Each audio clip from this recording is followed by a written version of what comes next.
Okay, the drink we're about to make is called a... First thing we'll do is put our ice in a glass here.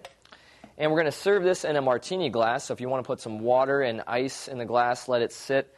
That'll get it nice and chilled for when you're ready to serve. Start off with actually 2 shots of brandy.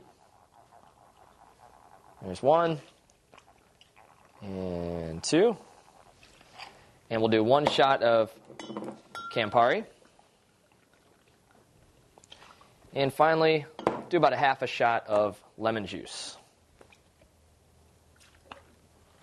Okay, now we're going to mix it up real well, shake it very vigorously, get it nice and cold. We're going to be serving it up, and it's not going to have ice, so the colder you can get it, the better it's going to be. That should do it. Get your martini glass and a strainer, and pour a Combustible Edison. There it is. Bottoms up.